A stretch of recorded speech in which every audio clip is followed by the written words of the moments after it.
It says, "O Sariputra, all dharmas are characterized by dependence upon causation." What's the meaning of dependence upon causation? What's causality? And then it goes on to say, they are neither created nor do they perish. That means they are not own being, own becoming. They are neither pure or impure. They are neither increasing or decreasing. Why does it say that? And in this lecture, if we can cover that paragraph, then it would be quite sufficient if we can. So you can see a sutra uttered by the Buddha is not about you believe in God, you believe in me, you believe in a Buddha, and then you will have forgiveness. It's not an idolizing, it's an understanding of the philosophy of humanity. It's an understanding of phenomena. So if you're thinking of Buddhism as a blind faith, I think you have mistaken it. It's not a blind faith religion. It's not a blind faith. Some people say this is philosophy. It's an inquiry into the truth of humanity, into the truth of cosmos. So what is causality? Every effect has a multiple causes to it. It does not come out from nothing. There must be causes for something to come true. Everything, material elements or mental elements, are characterized by causation. It does not mean that things do not exist, but rather their existence is dependent on multiple causes and conditions. Nothing has its own inherent self-nature. That's what it means by causation or causality. So that means all things are no self. There is no actual Svabhava. They do not have a true reality. I already have explained it last time, so I'm just doing a summary in here. All things are changeable and are therefore impermanent. Because of impermanence, the individuals experience suffering. Because of changeability, because of impermanence, then we all experience suffering because we believe everything to be permanent. We believe everything to be not changeable. We're not going to think that tomorrow we're going to die. I mean, who would think tomorrow we're going to die? We're not going to think about changes. We may know about changes. We know changeability, but we don't think that way. You may not realize you don't think that way. You always think that tomorrow it's as good. You don't think there's changes. Well, changes does not mean that it's always changed to be no good. It changes to be good too. It's both sides. And causality covers 3 times: the past, the present, and the future. It's not just of the present life. Causality relates to previous lives, many, many lives. You should well know that we don't have just this life. We have other lives in previous lives. And we have future life. If we roll again into karmic energy of reincarnation, we'll roll into the next life. And I always gave an example of this body is nothing but a hotel you live in. And you can't stay in this hotel all the time. One day you're going to check out. You already checked in, you're going to check out. What hotel you're going to go next depends on what you have done in this life or in previous life. You book your own hotel. Nobody did. Cause and effect is the law of causation. If there's a cause, there must be an effect, and vice versa. All dharmas, or everything arise, abide, or maintain itself, and then it change, and then it disintegrate. So it has a cycle. Everything is like that. There's nothing that does not go in that cycle. Our body becomes given birth to, and then we maintain this body. We are still a teenager, we are adult, and then we change to be old, and then finally we die. No exception. And we want to know why. We want to know why is such a phenomenon. Why do we have to die? Why do we become old age? And why do we have to suffer? Why do we have all these sufferings, and why would we have these mental afflictions? Can we get away from all this? That's the purpose of Buddhism. Get away from this. Get away from suffering. Get away from mental afflictions. Get away from reincarnation, from life and death. Not just for yourself, for all your folks, for all others. And we call it enlightened yourself and enlighten others. It's not about idolizing a god. No. It's about how you walk that path to achieve that end. God cannot walk it for you if there's a God. The God actually is in you. That God is in you. Each cause and condition has three moral qualities: goodness, evil, and neutral, or good, bad, and neutral. Good, bad, and neutral. Every cause has a good nature to it, a bad nature to it. And who build up who cultivate these causes? Buddha? No. You yourself. You cultivate those causes.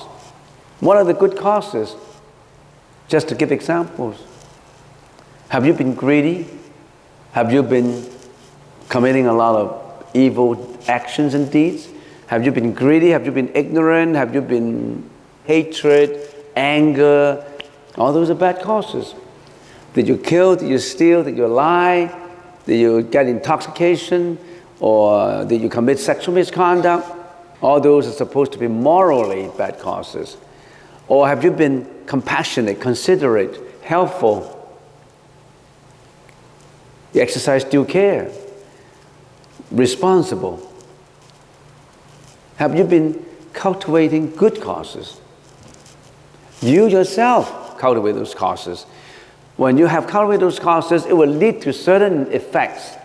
Good cause will lead to good effect, bad cause will lead to bad effect. And then we have some neutral causes, neither bad or good.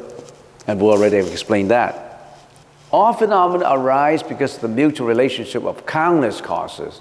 In the Sanskrit language, we call it hetu, and conditions, patyaya. That means if there's an effect, there must be the major causes, and there must be also other conditions that make this cause carry into an effect. Conditions are the contributing causes.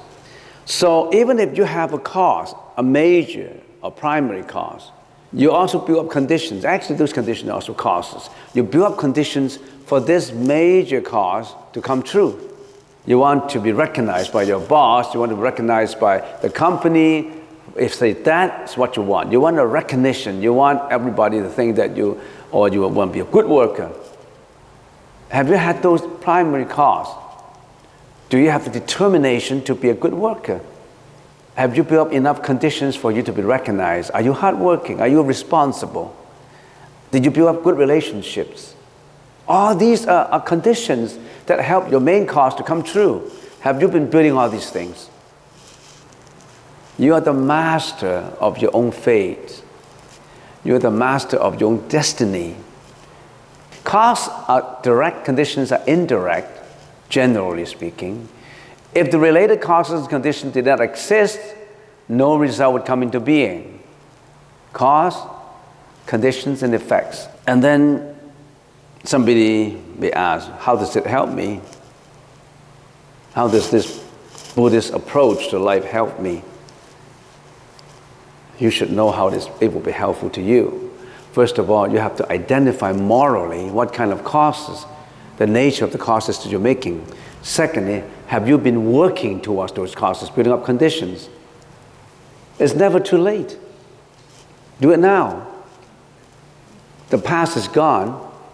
You can't change the past. Don't agonize on the past. Change yourself. Nobody can. God cannot. You yourself. Whatever the mind can conceive, the mind can do, can carry out for you. If you have just this concept in mind, and if you really put your efforts through it, you will be successful in whatever you're doing. Don't agonize on the past, it's gone. Don't worry about the future. No past, no future. You can plan onto the future. Attention is on what you're doing now. Change it from today on. Building up good causes. Eradicating all the bad causes. And bravely, courageously accepting whatever it will come to you as effects, because you have done those causes that will bring you the effect that will come. And then there's a very important concept in causality that you have to know, and that the Buddha always mentioned, and that's the concept of Svabhava. This is something very philosophical, a little bit abstract in thinking. Sanskrit word Svabhava, this opposite of that word, is Svabhava. If you put an A in front in Sanskrit, it becomes the opposite of that. So what is Svabhava? Literally, it means own being or own becoming. It is the notion that an object has its own intrinsic nature of coming into being, does not depend on any condition, has no causes for its becoming, can avoid any changes, and exists forever. If something is Svabhava, that's what it means. It would exist forever. It is not subject to change. It does not depend on any conditions for it to come true. It has its own becoming. Isn't that the definition of God? Nobody created God. I mean, definition of quote and unquote, the common sense of God. God does not have to be created. If it has to be created, it's not God. I mean a common understanding. I don't mean it's a true understanding. A common understanding of that word God is God does not need to be created. God comes into being. God can control anything. God will not change. If a God changed to be non-God, it's not God. God does not need anything to make it come into being. But by definition, there's no such thing. By definition, there is no Svabhava in this world. We have not known anything that would be permanent. We have not known anything that does not depend on conditions to come true. We have not known anything that is not changing. Now, with that in mind, as Svabhava, which we think that we couldn't find any of these things. But how about Svabhava? But the existence of any object must belong to an existent reality, which means that it must be conditioned, dependent on other entities, and possessed of causes. But Svabhava is by definition unconditioned, not dependent on other entities and not cause. Thus, the existence of Svabhava is impossible. So everything is Svabhava, no self, empty, without its intrinsic value. If you're reading a sutra, the Buddha is saying you have to know what is Svabhava and what is Svabhava. I saw some people knit his brow and didn't know what I was talking about. Yeah, but we've been learning it for many, many years. You probably don't think that is important. Why do I care about this? People have been here studying for a long time. They know, you have to know what the universe is all about. The phenomena of the universe.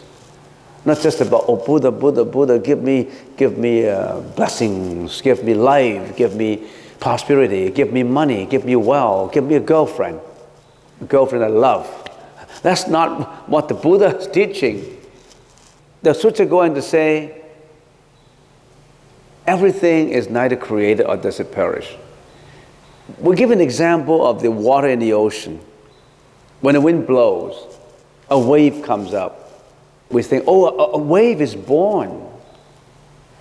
A wave is born because it comes up. A wave is born. When the wind blows it down or when it disintegrates, we say, the wave is dead. The wave disappears, vanishes. But the wave is, no, you're wrong. I am the water. I'm part of the water.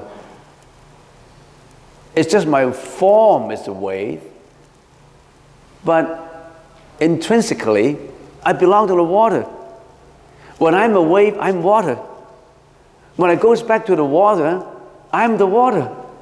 How can you mistakenly recognize me that I was born, I died?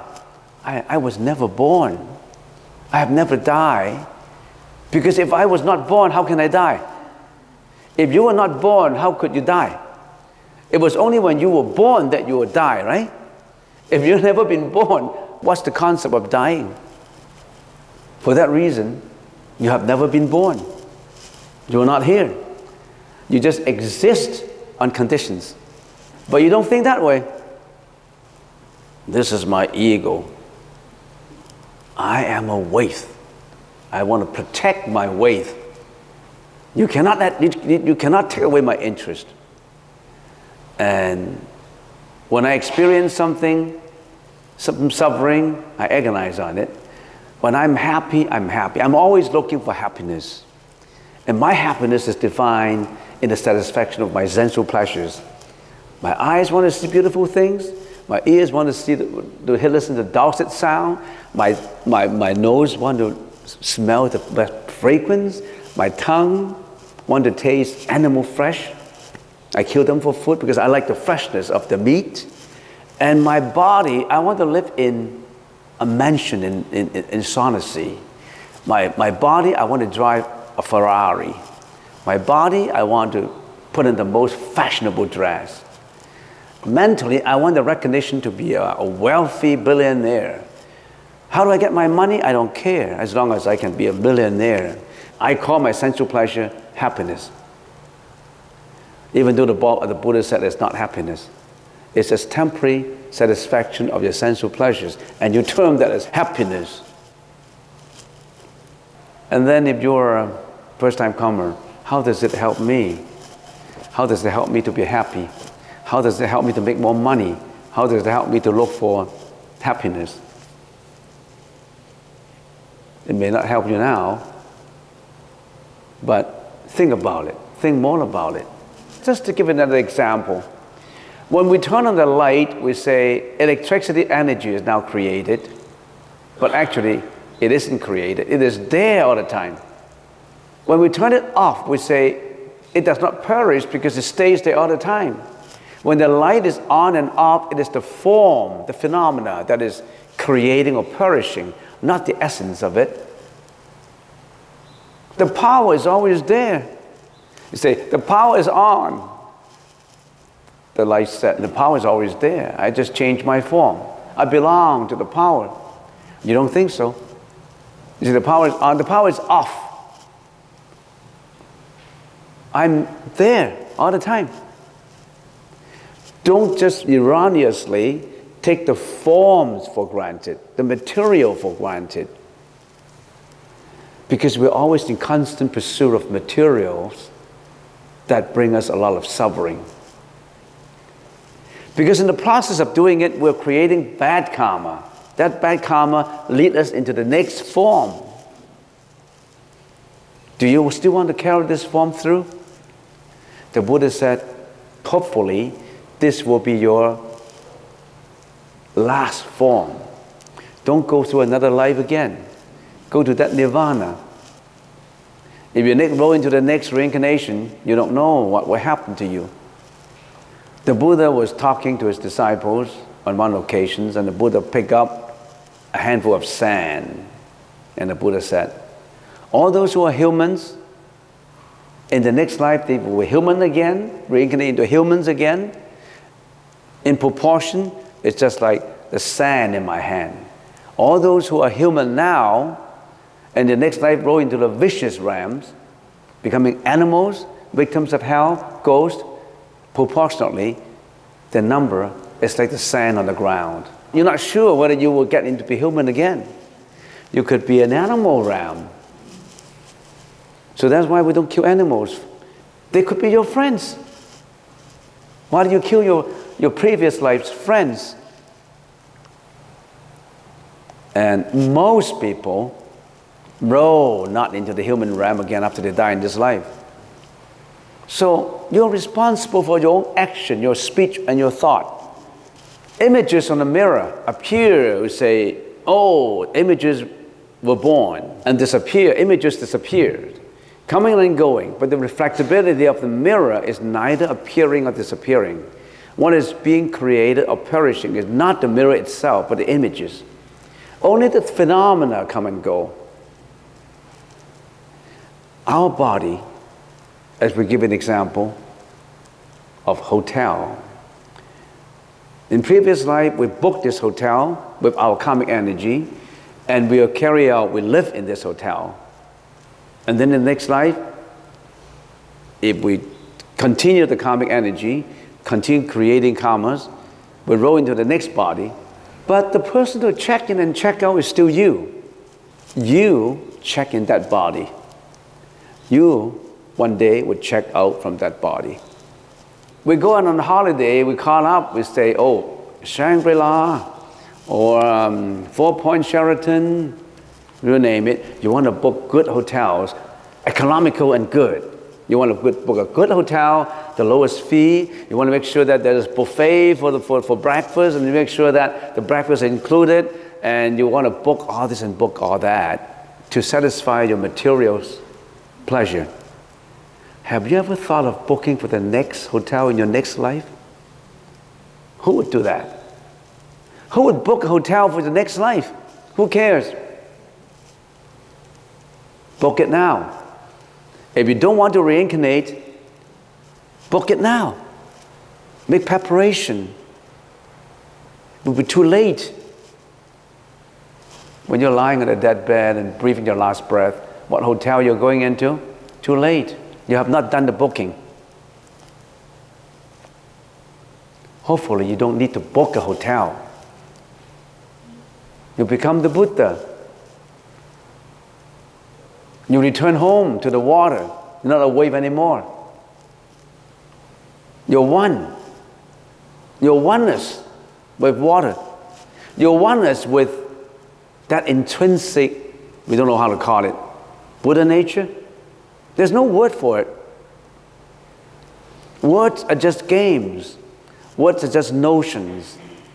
But if we don't say it, we don't understand it. So the Buddha said Buddha nature. For the sake of calling it, you return to that for the sake of calling it the wave returning to the water, or the rotten leaves return to the soil. When the flowers wither, when the leaves wither away, fall to the soil, you say the flower is dead. The leaf is dead. But the flower and the leaf said, no, I'm not dead. I'm just returning to the soil where I come from. I'm oneness with the tree. More than just oneness with the tree, I'm oneness with the soil. More than just oneness with the soil. I'm oneness with the weather, with the whole universe. There's nothing in the universe that is not oneness with me. When you're oneness with the universe, you have no suffering. That's what we mean by oneness. No discrimination. No conceptualization. No perception. So that's the reason we say no five skandhas, no volition, no conception, no conceptualization. You make the conceptualization.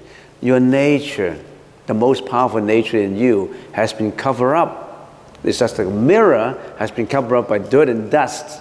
What the Sutra says, neither created or does it perish, just explaining it by words of philosophy is not enough. You need examples. Think about the examples of the wave in the water. We got a piece of paper. We light it up and burn it. And we say, the paper disappeared. The paper is dead. So the paper says, no, I'm not dead. When you burn me up, the heat rises up. The ashes go to the ground. When the heat rises up, it mixed with the universe. It mixed with the moistures, and I'm one of the moistures. It becomes rain. Precipitation will become rain. Rain will get into the ground. The ground, what? The ground would go into the soil. The soil will go into the tree. The tree will grow. The branches, the trees will get into the pulp. The pulp become a paper. So the paper said, I've never been born. I will never die. I'm oneness. Why do we say all these things? Don't attach to forms. Don't attach to your body. Don't attach to material pursuit of sensual satisfaction that leads you to suffering. So, neither pure or impure, neither defile and immaculate. That's what the Sutra says. We use sunshine as an example. When the sun shines on a murky and polluted river, the sunlight in the water does not get polluted. When the sun shines on the clear and pure water, the sunlight in the water does not get purer. It's one. It's always one. It's not any purer or it's not any impurer. So it's neither defile or immaculate, as what the example shows. What's the objective of the Buddha talking about these things? The Buddha says, don't attach to materials. Find the essence of it. Find the prajna of it. Get rid of the sensual pleasures. That gets you into trouble. Neither increasing nor decreasing. The Buddha is giving us example, using digging as an example. We dig 1 foot into the ground, we feel we get 1 foot of space. We increase space by 1 foot. But think about it. The space is always the same. You say, I build a house and I gain a space of this 4,000 square feet. Even if I didn't build a house, the space is still there. It's already there. You just enclosed it and you call it space. And then when you fill up that hole with soil, you say, I decreased a foot of space. No. There's still a space in there, but you just filled it up with soil. You understand? Nothing has increased and nothing has decreased. What is cosmic existence? Cosmic existence is classified into 2 dharmas, we call it. When you're reading a sutra, when dharma is capitalized, it means an explanation of philosophy. When it is not capitalized, it means everything. Everything is called dharma.